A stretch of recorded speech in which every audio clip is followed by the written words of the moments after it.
வாழ்க வையகம், வாழ்க வையகம், வாழ்க வளமுடன். குரு வாழ்க, குருவே துணை. எல்லாம் வல்ல இறையருளியும் எங்கும் நிறைந்துள்ள குருபிரான் அவர்களையும் நினைவு கூர்ந்து அவரே சுக்குமமாக நிறைந்து நின்று இன்றைய சிந்தனை உரையை மிக சிறப்பாக நடத்தி கொடுக்க வேண்டி வணங்கி வாழ்த்தி இன்றைய உரையை சிந்திக்க இருக்கிறோம். இந்த மகாசபையில் அமைந்திருக்கக்கூடிய அனைத்து நிலை ஆசிரியர் பெருமக்களுக்கும் என் பணிவான வணக்கத்தை வாழ்க வளமுடன் என்று கூறி உரையை துவங்க இருக்கிறோம்.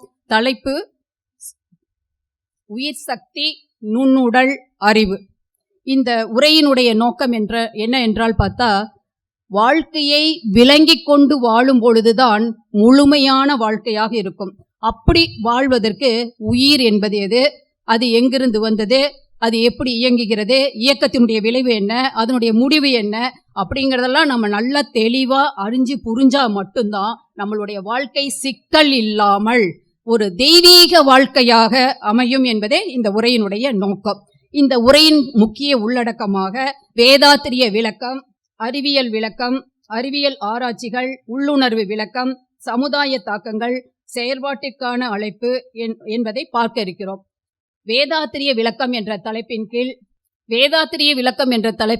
வேதாத்திரி மகரிஷி அவர்கள் இந்த தலைப்பை ஒட்டி என்ன சொல்லியிருக்கிறாரு அப்படிங்கிறத நம்ம இப்ப பார்க்க இருக்கிறோம். முதல் தலைப்பாகிய உயிர் என்பது பிரபஞ்சத்திற்கும் உயிரினங்களின் உடல் இயக்கத்திற்கும் மூல ஆற்றல் உயிர் சக்தி.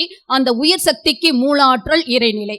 அந்த இறைநிலையின் தண்ணீருக்க சூழ்ந்தழுத்தும் ஆற்றலாலும் நுண் அதிர்வாலும் கோடிக்கணக்கான இறைத்துகள்கள் உருவாகி அவைகள் குவிந்து தொகுப்பாக ஆகுவதுதான் விண் ஆகும். இந்த விண்கள் உயிரினங்களில் உடல் முழுவதும் ஒழுங்கான முறையில் சுற்றோட்டத்துடன் தனித்தனியாக சுற்றியும் சுழன்றும் செல்களுக்கு இடையேயும் ஓடி வருகின்றன. இத்தகைய விண் துகள்களின் சுற்றோட்டத்தை தான் நாம் உயிர் என்று அழைக்கின்றோம். இது உயிர் மிக மிக நுண்ணியது. இது கண்ணுக்கும் புலன்களுக்கும் புலப்படாது. உணரதான் முடியும். உயிரற்றவைகளுக்கு விண் என்றும் உயிரினங்களில் உயிர் என்றும் அழைக்கப்படும். உயிர் என்பது மதிப்பிற்குரிய ஒரு மாபெரும் ஆற்றலாகும். அடுத்தது நுண்ணுடல். பருவுடலை அடுத்து அதற்குள் கோடிக்கணக்கில் சுழன்றோடி கொண்டிருக்கும் விண் துகள்களின் தொகுப்பை நாம் நுண்ணுடல் என்று சொல்கிறோம். இது நுண்ணிய அளவில் கோடிக்கணக்கில் இருப்பதாலும் சூக்குமமான முறையில் இது இருக்கிறதுனாலையும் இது நுண்ணுடல்னு சொல்லுவோம், சூக்கும உடல்னு சொல்கிறார்கள். நுண்ணுடல் என்பது பருவுடலுக்கும் காரண உடலுக்கும் இடைப்பட்ட ஒரு பாலமாக இருந்து செயல்பட்டு கொண்டிருக்கிறது. சிந்தனை, உணர்வு, விருப்பங்கள், ஆசைகள் எல்லாமே இதனுடைய நுண்ணுடலிலிருந்து தான் உருவாகிட்டு இருக்குது. இந்த நுண்ணுடல் தான் மனம், அறிவு, உயிர் சக்தி ஆகியவை இயங்கும் களமாக இருக்கிறது. அறிவு அப்படின்னா அது உணரும் சக்தி அப்படின்னு சொல்லலாம். இது அறியும் திறன் உடையதால் இதனை அறிவு என்றும், அறிவு என்பது ஒரு பொருள் அல்ல, அது ஜீவகாந்த அலையின் இருப்பே ஆகும். அலையை இறுக்கி சுருக்கி இருப்பாக்கி வைப்பதும் அதை விரித்து காட்டுவதுமான செயல்கள் தான் அறிவின் இயக்கமாகும். உயிர் சக்தியின் இயக்க விளைவுகளே எண்ணம் என்று சொல்கிறோம். அறிவு என்பது ஊன் உருவில் ஓடும் உயிர் சுழற்சி வேகம் உற்பத்தி செய்கின்ற மின்சாரத்தில் தோடுகின்ற அலை இயக்கம் அறிவு ஆகும். அறிவியல் விளக்கம் அப்படின்னா அறிவியல் ஆராய்ச்சியாளர்கள் இந்த தலைப்பை ஒட்டி என்ன சொல்லியிருக்காங்கன்னு நம்ம பார்க்க இருக்கிறோம். பருவுடல் என்பது கருவி, நுண்ணுடல் என்பது இயக்க மையம், அறிவு என்பது கருவி இயங்க செய்யும் வெளிச்சமாகும் அப்படிங்கிறாங்க. உயிர் சக்தி என்பது உயிரினங்களில் செயல்பாட்டை இயக்கும் ஒரு அடிப்படை ஆற்றல் அப்படின்னு சொல்றாங்க. இது அணுக்கள், நரம்புகள் மற்றும் செல் அளவிலான மின்சார திரட்சிகள் மூலமாக செயல்பட்டு கொண்டிருக்கிறது அப்படின்னு சொல்றாங்க. இதை அறிவியல் விளக்கமாக அறிவியலாளர்கள் எந்த அளவுக்கு விவரிச்சிருக்காங்க அப்படிங்கும் போது, உயிருள்ள ஒவ்வொரு செல்லிலும் இந்த ஏடிபி மூலக்கூறுகள் உள்ளது. இது மைட்டோகாண்ட்ரியா தான் இதை உருவாக்குது. இதுதான் ஒரு செல்களினுடைய ஆற்றல் சேமிப்பு களம் அப்படின்னு நம்ம சொல்லலாம். இந்த மூலக்கூறுகள் மின்சார ஆற்றலை உருவாக்கி உடலின் அனைத்து செயல்பாடுகளையும் இயக்குகிறது. இதை பயோ எனர்ஜி என்றும் அழைக்கலாம். அடுத்தது நுண்ணுடல். இது செல்களில் DNA, RNA ஆகியவை தகவல் களஞ்சியம் போல் செயல்பட்டு இருக்கிறது. நரம்பு செல்களில் எலக்ட்ரிக்கல் சிக்னல்கள் ஓடுவது கண்டுபிடிக்கப்பட்டுள்ளது. செல்கள் ஒருங்கிணைந்து நரம்பு மண்டலம் மூலம் சிக்னல்களை பரிமாற்றிக் கொண்டிருக்கின்றன. மூளை மையத்தில் உள்ள நரம்பு அணுக்கள் தகவல்களை பகிர்ந்து நினைவுகள், சிந்தனை, உணர்வுகள் ஆகியவற்றை உருவாக்குகின்றன.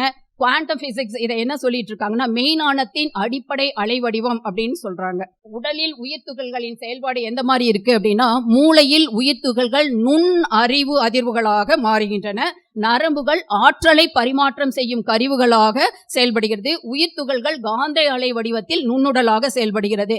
பயோஃபீல்ட் அறிவியல் இது மனித உடலை சுற்றி இருக்கக்கூடிய ஒரு மின்சார ஆற்றல் புலம் அப்படின்னு சொல்றத நம்ம வேதாத்திரி மகர்ஷி அவர்கள் இதை உயிர் காந்த புலம் என்ற கருத்தோடு இது ஒத்து வருகிறது. நேஷனல் இன்ஸ்டிடியூட் ஆஃப் ஹெல்த், அதாவது தேசிய சுகாதார நிலையம் சொல்றாங்க, நேஷனல் இன்ஸ்டிடியூட் ஆஃப் ஹெல்த் சொல்றது ஒரு உயிர் மின்காந்த மற்றும் குவாண்டம் ஆற்றல் புலமானது உடலை சுத்தி இருக்குது அப்படின்னு சொல்றாங்க. இதன் மூலம்தான் உயிரினங்கள் உடலின் செல்நிலை செயல்பாடுகள் மற்றும் உடல் மனம் ஒருங்கிணைப்பை செயல்படுத்துகின்றன. இதை அளவிடும் நவீன முறைகள் பார்த்தீங்கன்னா ஜிடிவி கேமரா மூலியமும் நம்ம இதை அளக்க முடியும். இந்த மின்காந்த ஆற்றல் புலத்தை இஇஜி மூலியமாகவும் ஹார்ட்மேக்ஸ் சென்சார்ஸ் மூலியமாகவும் நம்ம இதை அளக்க முடியுது. பயோபோட்டோ எமிஷன் ரிசர்ச் அவர்கள் என்ன சொல்லியிருக்காங்க அப்படின்னா, ஜெர்மன் விஞ்ஞானி ஃப்ரிட்ஸ் ஆல்பர்ட் பாப் என்பவர் 1970 உயிரினங்கள் எல்லாம் ஒளியை DNA மூலமாக உமிழ்கின்றன என்றார். இந்த கருத்து நம்ம வேதாத்திரி மகரிஷியினுடைய ஒளி காந்த அறிவு அலைவற்றோடு ஒத்து போகிறது. உயிர் துகள்கள் உறுப்புகள் மூலம் செயல்படுகின்ற பொழுதே ஏற்படுகின்ற தாக்கம், அதாவது உயிர் துகள்கள் உறுப்புகள்ல குறைவான முறையில செயல்பட்டா அந்த இடத்துல உயிர் துகள்கள் பற்றாக்குறை இருக்கும் பொழுது எந்த மாதிரியான தாக்கத்தை ஏற்படுத்துது அப்படின்னா, மூளையில மன அழுத்தத்தையும் கவனக்குறைவையும் தருது. இதயத்துல இதய துடிப்பு ஏற்ற இறக்கம் வருது, சோர்வு ஏற்படுகிறது. நுரையீரல்ல சுவாசம் சிரமம் ஏற்படுகிறது. குடல்ல ஜீரண கோளாறு ஏற்படுகிறது. செல்கள்ல செல் சிதைவு ஏற்பட்டு முதுமை சீக்கிரமாக ஏற்படுகிறது. இந்த கருத்துக்கள் நம்ம வேதாத்திரி மகரிஷியுடைய கருத்தோடு ஒத்து போகுது.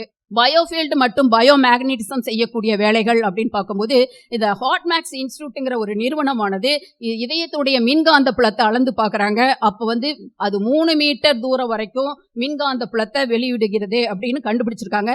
இந்த புலமானது மூளையை விட 60 மடங்கு வலிமை வாய்ந்ததாக இருக்குது அப்படிங்கிறத நிரூபணமும் பண்ணியிருக்கிறாங்க. அடுத்தது MEG மேக்னெட்டோ என்செஃபலோகிராபி அப்படிங்கிற ஒரு தொழில்நுட்பம் மூளையினுடைய மின்காந்த அலைகளை அளக்கும் போது அது நானோ டெக்ஸ்ல அளவில் அளக்குறாங்க. மூளையில காந்த புலன்களை அளவிடும் பொழுது அது நினைவு மற்றும் உணர்ச்சிகள் குறிப்பிட்ட அலை வடிவங்களை உருவாக்குகின்றன என்பதை நிரூபணம் பண்ணியிருக்கிறாங்க. அறிவியல் என்ன சொல்லுதுன்னா, ஒவ்வொரு மனிதனும் தனித்துவமான பயோஃபீல்டு மற்றும் பயோமேக்னட்டிசம் ஃபீல்ட ஒன்றை கொண்டிருக்கிறான்னு சொல்றாங்க. இது அதிர்வு, மன அழுத்தம், உணர்ச்சி, சிந்தனை ஆகியவற்றால் பாதிக்கப்படுகிறது அப்படின்னு சொல்றாங்க, நிரூபணம் பண்ணியிருக்காங்க. வேதாத்திரி மகரிஷியுடைய கருத்து, நுண்ணுடல் என்பது உயிர் மற்றும் அறிவின் இணைப்பு. அதுவே மனமாகவும் செயல்படுகிறது. மனிதன் சிந்தனையால் தனது நுண்ணுடலின் அதிர்வை மாற்றி சமநிலை பெற முடியும். நுண்ணுடலின் சீர்குலைவுதான் நோய், சமநிலைதான் ஆரோக்கியம். வேதாத்திரி மகரிஷியினுடைய தத்துவமும் பயோமேக்னட்டிக்ஸ் அறிவியல் சொல்றதோ மனிதன் ஒரு உயிர்காந்த புலமாக இருக்கிறான் என்ற உண்மையை தெளிவாக்குகிறது. இதனையே neurocardiology and electromagnetic heart field அப்படிங்கிறவங்க உணர்ச்சிகள் மின்காந்த புலத்தின் அதிர்வெண்ணை மாற்றுகின்றன அப்படிங்கிறது நிரூபணம் பண்ணியிருக்கிறாங்க. ஹார்ட்மேக்ஸ் இன்ஸ்டிடியூட்டுங்கிற ஒரு நிறுவனம் உணர்வுகள் மற்றும் சிந்தனைகள் இதய புலத்தின் அதிர்வை மாற்றுகின்றன அப்படின்னு சொல்றாங்க. இது நம்ம வேதாத்திரி மகரிஷியினுடைய கருத்துக்களோடு மிக சிறப்பான முறையில் ஒத்து போகுது. மன அலைகள் நுண்ணுடலை மாற்றுகின்றன என்ற கருத்தோடு இது ஒத்து போகுது. ஜிடிவி தொழில்நுட்பம் தன்னுடைய கேமராவை யூஸ் பண்ணி அதான் கிரில்லியன் போட்டோகிராபிங்கிற ஒரு இது மூலமா இந்த கேமரா வச்சு இது பண்ணும்போது நம்ம உடலை சுற்றி உள்ள ஒரு ஆற்றலை படம் எடுத்ததை அந்த காலத்துல பாரம்பரிய அறிவியலாளர்கள் அதை ஆரா அப்படிங்கிறத நிரூபணம் பண்ணியிருக்காங்க.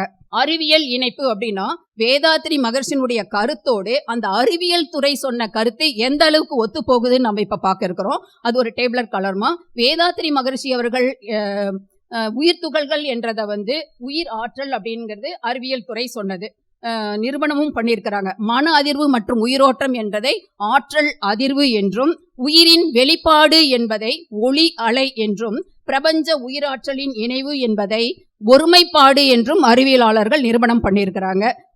இத தலைப்பை ஒட்டி உள்ள இதுல அறிவியல் இணைப்பு எப்படி இருக்கு அப்படின்னா, உயிர் சக்தி என்பதை உயிரியல் ஆற்றல் என்றும், நுண்ணுடல் என்பதை நியூரோ எனர்ஜி என்றும், அறிவு என்பதை மின்சார அலைகளின் செயல்பாடு என்றும் அறிவியல் துறை நிரூபணம் செய்திருக்கிறது. அடுத்தது வேதாத்திரி மகரிஷியினுடைய தத்துவங்களோடு நவீன அறிவியல் கண்டுபிடிப்பு எந்த அளவுக்கு நிரூபணம் செஞ்சிருக்காங்கிறத நம்ம ஒப்பிட்டு பார்க்க போறோம். சக்தியின் களமாக இருக்கிறது அப்படிங்கிறது வேதாத்திரி மகரிஷி அவர்களுடைய கருத்து. இதை electro field, electromagnetic energy field அப்படிங்கிறத நிரூபணம் பண்ணியிருக்காங்க. சிந்தனை அலைகள் நுண்ணுடலை மாற்றும் என்பதை brain and heart field variability neurocardiology அப்படிங்கிற ஒரு நிறுவனம், அதை ஆராய்ச்சி துறையானது இது நிறுவனம் பண்ணியிருக்காங்க. தவம் மூலம் நுண்ணுடலை சுத்திகரிப்பு செய்யலாம் அப்படிங்கிறது வேதாத்ரி மகரிஷி அவர்களுடைய கருத்து. Meditation reduces electromagnetic field noise, stabilised biofield அப்படிங்கறத நிரூபணம் பண்ணியிருக்காங்க. உயிர் துகள்கள் பரிமாற்றம் செய்கின்றன என்பதை biophoton emissions and quantum coherence அப்படிங்கறத நிரூபணம் பண்ணியிருக்காங்க. பிராண சக்தி ஓட்டம் அப்படிங்கறத bio energy flow, cell communication அப்படிங்கிறது. இதனால் வேதாத்ரி மகரிஷியினுடைய தத்துவம் விஞ்ஞான ரீதியாகவும் பொருந்துகிறது என்பதை நாம் அறியலாம். அடுத்ததாக சமுதாய உள்ளுணர்வு விளக்கம். உயிர் சக்தி சமநிலையில் ஓடுவதால் உடல் ஆரோக்கியம் பெறுவதை நாம் உணர முடிகிறது. நரம்பியல் செயல்களில் ஒரு சிறப்பை உயிர்வளம் பயிற்சியின் மூலமாக நம்ம பெற முடிகிறது. நுண்ணுடல் சுத்தம் அடைவதால் மனம் அமைதியையும் எண்ணங்களில் சீர்மையும் நாம் உணர முடிகிறது. அறிவு விரிவடைவதால் அயரா விழிப்பு நிலை, விளைவறிந்த விழிப்பு நிலை நமக்கு கிடைக்கிறது. வாழ்க வையகம், வாழ்க வையகம், வாழ்க வளமுடன் என்று காலையில் நாம் 10 முறை சொல்கின்ற பொழுது வையகத்தோடு உயிர்கலப்பு பெறுகிறோம். அப்ப அந்த வையகத்தினுடைய பொறுமைங்கிற தன்மை நமக்குள் வருகிறது. அது மட்டும் இல்லாம எப்பயுமே நம்ம பாசிட்டிவ் தாட்ஸோட நம்ம இருக்கும் பொழுதே நம்மளுடைய உயிர் துகள்களுடைய சுழற்சி வேகத்தில் ஒரு பெரிய மாற்றம் ஏற்படும், அமைதி நிலை ஏற்படும். அப்ப நமக்குள் தானாகவே மன அமைதி ஏற்படுகிறது அப்படிங்கிறத நம்ம இதுல உள்ளுணர்வாக பெறுகிறோம். சமுதாய தாக்கங்கள் பார்க்கும்போது மனிதன் 120 ஆண்டுகள் வாழக்கூடியவன். அவனுடைய அடிப்படை ஆற்றலே உயிர் சக்தி தான். அந்த தன்னை அறிந்து பிறரையும் உயிர் பற்றிய நாணம் பெற செய்யும் போது அது சேவை வழியான உயிர் தத்துவமாக அமைகிறது. உயிர் தத்துவம் உள்ளார்ந்த ஆற்றல் மற்றும் உலக ஒற்றுமைக்கு வழிவகுக்கிறது. உயிர் நுண்ணுடல் அறிவு மனிதனின் முழுமை நோக்கிய ஒரு முழு உலக பயணம் அப்படின்னு சொல்லலாம். இந்த மூன்றும் ஒன்றாக இணைந்து செயல்படும் பொழுதுதான் மனிதனில் சமநிலை, ஆரோக்கியம், ஆனந்தம் உருவாகிறது. இப்பிறவிலேயே இறைவுணர்வு பெற, அறியாமை என்ற இருள் நீங்கி நாணம் பெற உயிர் நுண்ணுடல் அறிவு இம்மூன்றும் ஒன்றே, வடிவங்கள் தான் வேறு வேறு என்பதை நாம் உணரும் பொழுது நமக்குள் ஒரு மனித நேயமும் ஆன்மீக நேயமும் வளர்ந்து ஈதல் இசைப்பட வாழ்தல் என்பது இயல்பாகவே மலர்கிறது. உயிர் விளக்கமே மனித குலத்தை வாழ வைக்கும் உயர் தத்துவமாகும். செயல்பாட்டிற்கான அழைப்பு. தொடக்கநிலை பள்ளிகள்ல நம்ம உயிர் பற்றிய உண்மை விளக்கத்தை கொடுக்கும் போதே மாணவர்களுக்குள்ளார சின்ன வயசுலேருந்தே அந்த உயிர் பற்றிய ஒரு விழிப்புணர்வு ஏற்படுறதுக்கு ஒரு வாய்ப்பா இருக்கு. அதே மாதிரி கல்லூரிகள்ல இந்த உயிர் நுண்ணுடல் அறிவு என்பதை மூன்றையும் ஒன்றா இணைத்து பல்கலைக்கழகத்திலையும் நம்ம இதை பத்தி உயிரியல் பாடங்கள்ல இணைக்கும் பொழுது அவர்களுக்குள் ஒரு பெரிய மாற்றம் ஏற்பட்டு சமுதாயத்திலையும் ஒரு மாற்றம் ஏற்படும் என்பது நிச்சயம். அறிவியல் ஆராய்ச்சியாளர்களுக்கும் இந்த தத்துவத்தை, வேதாத்ரி மகரிஷியுடைய தத்துவத்தை நம்ம கொண்டுட்டு போகும்போது அவங்களுடைய ஆராய்ச்சியினுடைய கண்ணோட்டத்துல ஒரு பெரிய மாற்றம் ஏற்பட்டு சமுதாயத்துக்கு ஒரு நல்ல பலனை தரும் அப்படிங்கிறது நம்பிக்கையா இருக்கிறது. முகாம்கள் நடத்தியும் நம்ம வேதாத்ரி தத்துவத்தை மக்கள் புரியும் வண்ணம் கொண்டு போகலாம். விழா காலங்களில் நான் வேதாத்ரி கருத்துக்களை நாடகங்கள் மூலமாகவும் நம்ம இதை கொண்டு போய் சேர்த்தலாம். நவீன பிரச்சார யுக்திகளை பயன்படுத்தியும் நம்ம பரவ செய்யலாம். முடிவுரையாக, மனிதனின் மிக உயர்ந்த இலக்கு என்ன அப்படின்னா தன்னை அறிந்து அதன் மூலமாக இறைநிலையை அடையணும். இந்த இறையினுடைய பேரறிவு தான் ஒவ்வொரு மனிதனிடத்திலும் உயிராற்றலாக இருந்து செயல்படுகிறது என்பதை அறிந்து உயிர் துகள்கள் பற்றிய அறிவை நாம் பெறுகின்ற பொழுதுதான் அதனை பாதுகாத்தும் பராமரித்தும் உயிர் வளம் பெறுவோம். அதாவது உயிர் வளத்தை நாம் மேம்படுத்தி கொண்டு நுண்ணுடலை சுத்தப்படுத்தி கொண்டு அறிவை விரிவடைய செய்யும் பொழுதுதான் அறிவே தெய்வம் என்பதும் அது நமக்குள்ளே எப்போதும் இருந்து செயல்பட்டு கொண்டிருக்கின்ற ஒரு தெளிவும் கிடைக்கும் பொழுது உயிர் என்பது இயக்கத்தில் உள்ள இறைநிலை என்பது நமக்கு உணர்வாக தெரிய ஆரம்பிக்கும். இதை உணரும் பொழுதுதான் நம்ம புலன்மயத்திலிருந்து சிக்கி துன்பமில்லாத வாழ்வோம். அப்படி வாழும் பொழுது நமக்குள் ஒரு வெற்றி கிடைக்கும், ஒரு மகிழ்ச்சி கிடைக்கும். இந்த உண்மையை நாம உணர்வதோடு நாம உயர்வா வாழ்வதோடு மற்றவர்களுக்கும் இதற்கு கொண்டு போய் சேர்த்ததுக்கு நம்ம வேதாத்திரிய கருத்துக்களை எந்த அளவுக்கு கொண்டு போக முடியுமோ அந்த அளவுக்கு உயிர் பலத்தை பற்றிய செய்திகளை பரப்பி நாமும் மகிழ்ச்சியும் நிறைவும் பெற்று அமைதியோடு வாழ்வோம். வாய்ப்பளித்த அனைத்து நல்ல உள்ளங்களுக்கும் நன்றி கூறி வாழ்க வளமுடன் என்று கூறி நிறைவு செய்து கொள்கிறேன். வாழ்க வளமுடன். இந்த உயிரின் சக்திங்கிறப்போ ஏடிபின்னு சொன்னீங்க இல்லையா? ஏடிபி உயிரின் சக்தி எப்படி வரும் அப்படிங்கறது கொஞ்சம் எனக்கு அது ஒவ்வொரு செல்கள்லயும் இருந்து அது மூலக்கூறா இருந்து மைட்டோகாண்ட்ரியா தான். அது மைட்டோகாண்ட்ரியால இருந்து ஏடிபி உற்பத்தி ஆகுதுங்க. அந்த ஒரு ஆற்றல் ஏடிபி களமாக வந்து ஆற்றல் களமாக இருந்து ஒவ்வொரு செல்குள்ளாரையும் ஆற்றல் ஓகே, பரிமாற்றம் செய்து ஐ அக்ரி வித் யூ. அந்த ஆற்றல் களம் தான் அப்கோர்ஸ். ஆனால் அது வந்து உயிர் சக்தியோட ஒப்பிட முடியுமாங்கிறது தான் என்னுடைய கேள்வி. உயிர் துகள்களை பரிமாற்றம் செய்து செயல்பட்டு கொண்டிருக்கிறதுங்க ஐயா. அல்லம்மா, நீங்க கேட்கிற கொஸ்டினோட இல்ல, உயிர் துகள் வந்து சுத்துறதுனால நமக்கு ஜீவகாந்தம் உற்பத்தி ஆகுது அப்படின்னு நம்ம படிக்கிறோம். மகரிஷியினுடைய கருத்துக்களை நம்ம ஆராய்ச்சி பண்ணுறோம்.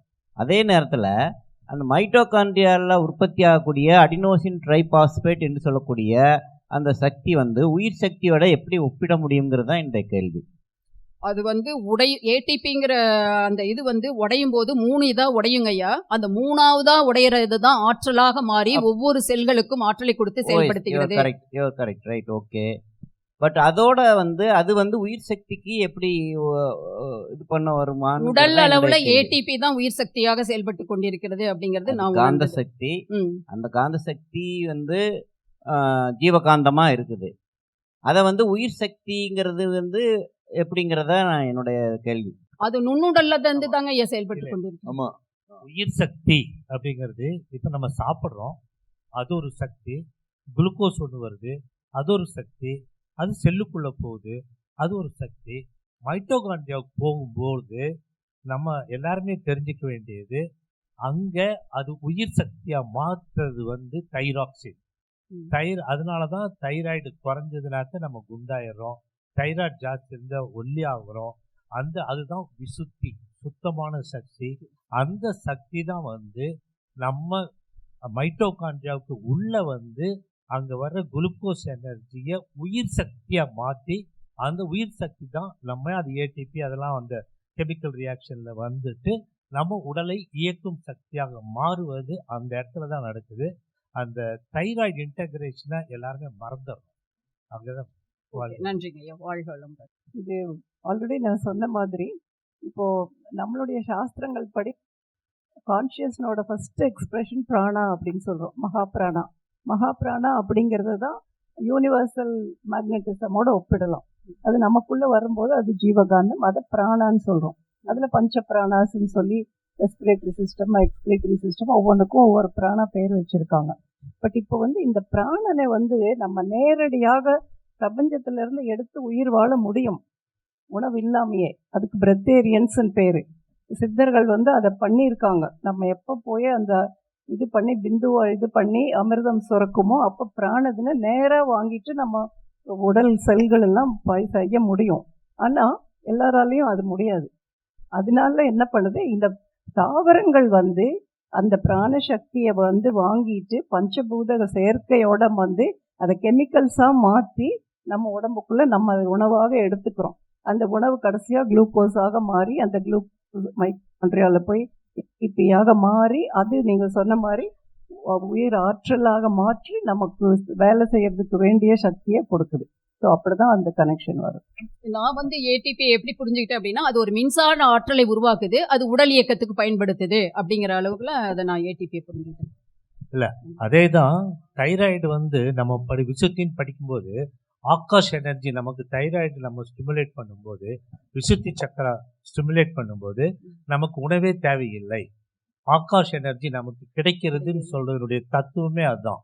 தைராய்டு நமக்கு வந்து எப்படி செல்லுக்குள்ள போய் அங்கே நமக்கு உயிர் சக்தியை கொடுக்கிறதோ அதே மாதிரி ஆகாஷ்ல இருக்கிறத உயிர் சக்தியையும் எடுத்து நம்ம உடலுக்கு கொடுக்க முடியும் என்பதனால தான் அந்த விசுத்தி சக்கரா வந்து ஆகாஷ்க்கு கனெக்டட்னு நம்ம சொல்றோம். நிறைய இடத்துல இதை நம்ம புரிஞ்சுக்கணும்.